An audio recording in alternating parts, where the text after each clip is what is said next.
Olá pessoal, eu sou Patrícia Zanquetti e hoje nós estamos no 35º dia de estudos do livro Uma Vida com Propósitos, para quem estou na Terra. E o tema de hoje é o poder de Deus na fraqueza.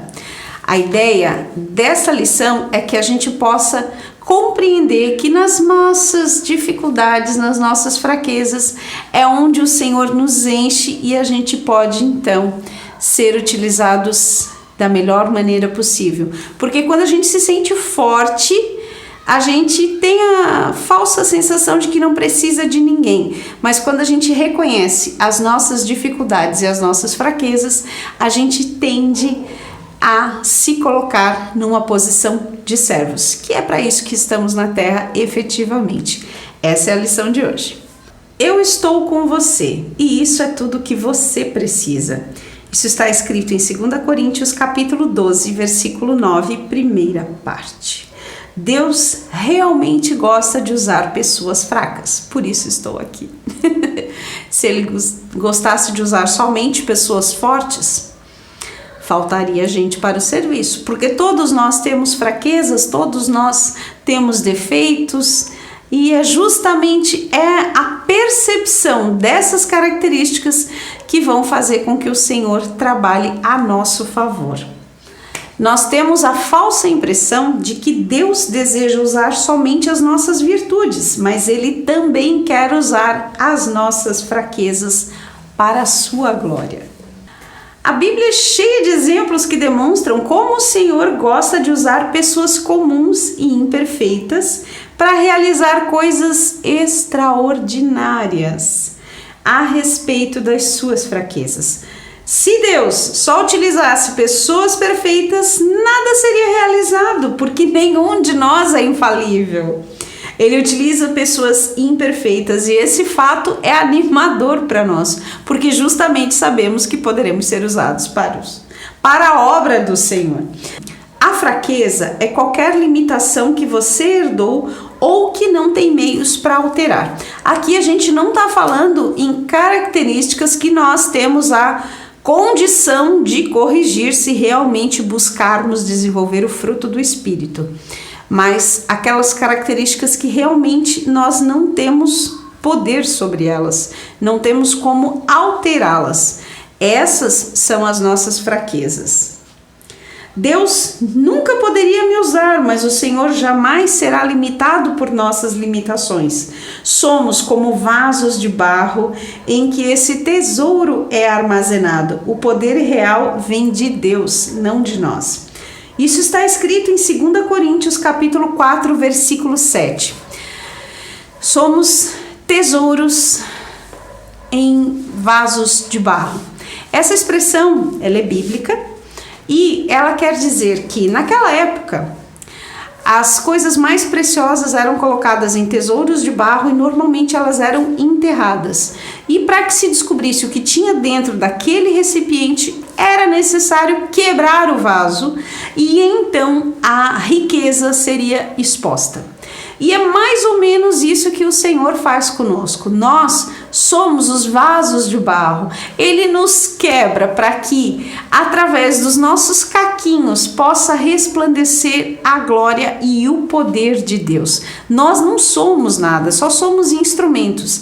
Assim como um violão jogado num canto, não produz som nenhum, mas a partir do momento que um músico experiente começa a dedilhar, saem canções maravilhosas. Assim somos nós, aquele violão jogado num canto. Mas quando nós nos permitimos ser usados pelo Senhor, Ele pode sim extrair o melhor de cada um de nós. Por isso somos comparados ao vaso de barro. Porque o valor não somos nós, mas aquilo que nós carregamos. A partir do momento que a gente recebe Jesus, que o Espírito Santo passa a habitar na nossa vida, nós sim somos o recipiente que guarda algo muito precioso, que é ter Jesus no nosso coração. Isso sim é valioso. Admita suas fraquezas e confesse as suas imperfeições. Nós precisamos ter clareza para entender que Jesus é o Filho de Deus, que ele é o Cristo. E precisamos sim saber que somos simples seres humanos. A Bíblia nos traz duas passagens acerca disso. Lá em Mateus capítulo 16, versículo 6, diz assim: Tu és o Cristo, o Filho de Deus vivo. Mas lá em Atos capítulo 14, versículo 15, diz assim: Senhores, nós somos simples seres humanos como vocês. Aqui está se referindo a Paulo e Barnabé, quando em uma das viagens missionárias de Paulo, eles curaram uma pessoa que estava doente e foram aclamados como se fossem deuses, mas na verdade a cura não foi feita por eles foram apenas instrumentos, a cura foi feita em nome de Jesus.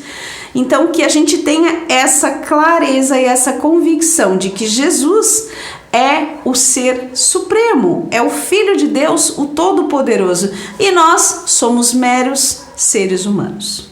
Quando a gente entende isso, a gente consegue entender que somos falhos, fracos, pecadores, e é nessa fraqueza que o poder de Deus se aperfeiçoa, porque aí a gente entende que não é nada e que o Senhor sim pode tudo, e aí a gente se coloca numa posição de servo e o Senhor pode nos encher até que possamos transbordar na vida das outras pessoas.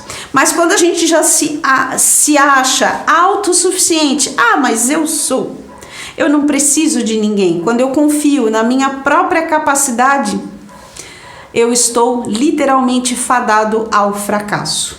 Porque eu sou falha, pecadora e não consigo fazer nada sozinha. Mas a partir do momento que eu me coloco à disposição do Senhor, através de mim, o Senhor faz maravilhosas coisas. Sempre que você se sentir fraco, Deus irá lembrá-lo que você depende dele. A limitação pode agir como instrumentos controladores, que nos impede de nos apressarmos e passarmos à frente de Deus. Quando a gente realmente sabe que somos falhos, fracos e pecadores, é então que o Senhor pode trabalhar a nosso favor, pode nos lapidar para que possamos resplandecer a glória dele. Nossas fraquezas também incentivam a comunhão entre os fiéis. Enquanto a força gera um princípio de independência, eu não preciso de ninguém, as limitações demonstram quando precisamos uns dos outros. Quando tecemos as frágeis fibras da nossa vida uns com os outros, surge uma corda de grande força. Se a gente pegar cada fiapinho de uma corda, ele facilmente se rompe, mas quando a gente junta todos eles em prol de um objetivo maior, certamente a força é multiplicada. Nossas fraquezas aumentam nossa capacidade para o exercício de ministério e de solidariedade. Isso significa que as outras pessoas deverão achar cura nas feridas, as mais profundas mensagens de vida e o ministério mais eficiente surgirão das dores mais profundas, porque ninguém melhor do que você que passou por esse problema pode ajudar outra pessoa que passou pela mesma situação. E foi por esse motivo que a gente criou esse canal, para que através do sofrimento que nós passamos com a perda do nosso filho, outras pessoas pudessem ser alcançadas pela palavra do Senhor e saber que existe sim a possibilidade de seguir adiante. Eu vejo muita gente que passa por situações difíceis, sejam elas quais forem, e escolhe ficar vivendo naquela situação como se fosse em looping. E fica, mas pobre de mim, mas tu não sabe que quanto tá doendo, tu não sabe que eu sofri. Não, realmente eu não sei. Mas eu sei que quando a gente se coloca numa posição humilde e pede que o Senhor possa ter misericórdia da gente e renovar as nossas forças, as nossas energias e as nossas esperanças, eu sei que Ele faz. Mas a gente precisa querer, é uma decisão. E se a gente for levar em consideração que todos somos falhos e pecadores, a Bíblia nos traz inúmeros exemplos de pessoas que tinham as suas limitações, sim, que eram pessoas difíceis de lidar, mas que o Senhor usou poderosamente cada um deles. Moisés, por exemplo, era uma pessoa que tinha um temperamento difícil. Por causa disso, ele assassinou um egípcio, ele feriu a rocha e quebrou as tábuas dos 10 mandamentos. Mas ainda assim, Deus o transformou no homem mais paciente da terra. Que nós possamos ser usados pelo Senhor e possamos ter a vida transformada assim como Moisés teve.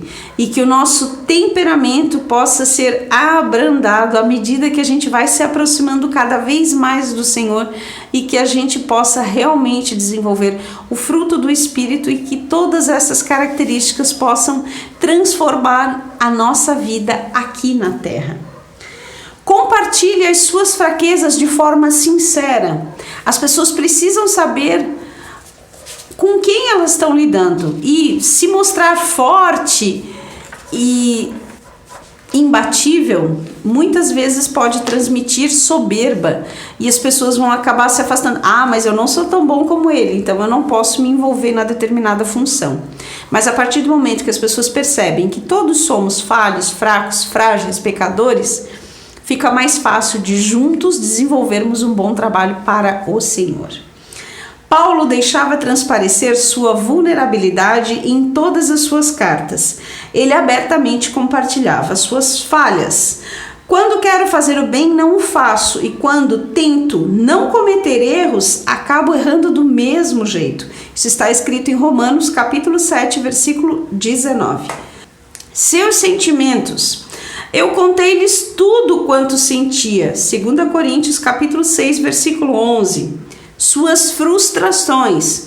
Fomos pisoteados e totalmente subjugados. Pensamos que jamais iríamos sobreviver àquela situação. 2 Coríntios, capítulo 1, versículo 8. Seus medos. Quando fui até vocês, estava fraco, amedrontado e trêmulo. 1 Coríntios, capítulo 2, versículo 3.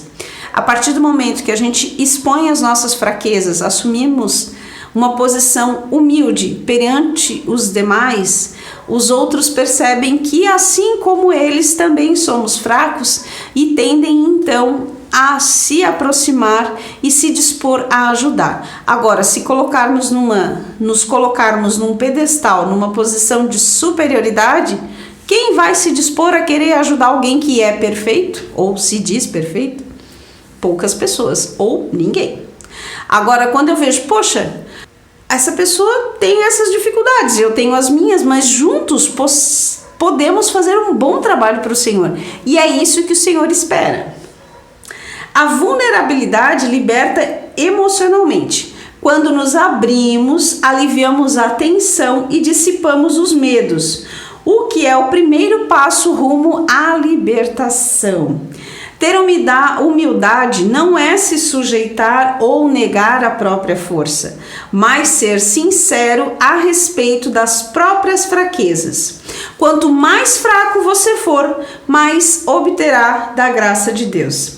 É por isso que Deus quer usar as suas fraquezas, não apenas as suas qualidades boas ou as ruins. Se as pessoas virem apenas suas qualidades, irão desanimar e pensar: bem melhor para ele. Mas nunca poderei fazer isso. Entretanto, quando vem Deus usá-lo, apesar de suas fraquezas, animam-se e pensam: talvez Deus possa me usar também. Nossas qualidades podem resultar em competição, mas nossas fraquezas propiciam a vida em comunidade. A qualidade essencial para a liderança não é a perfeição, mas a credibilidade. As pessoas devem ser capazes de confiar em você. Caso contrário, não o seguirão. Como você constrói a credibilidade? Não fingindo ser perfeito, mas sendo sincero. Glorie-se em sua fraqueza. Paulo declarou: vou apenas gloriar-me de quão fraco sou e quão grandioso é Deus para usar uma fraqueza dessas na sua glória. 2 Coríntios capítulo 12, versículo 5, parte B. Tema para reflexão. Deus opera melhor quando admito as minhas fraquezas. Versículo para memorizar. Minha graça é suficiente a você, pois o meu poder se aperfeiçoa na fraqueza. Isso está escrito em 2 Coríntios, capítulo 12, versículo 9, primeira parte. Pergunta para meditar. É possível que eu esteja limitando o poder de Deus em minha vida ao esconder as minhas fraquezas? Sobre o que estou precisando ser sincero para poder ajudar as pessoas? Fica a reflexão. E se esse vídeo foi relevante para você, deixe o seu joinha. Te vejo no próximo encontro e até lá. Mário?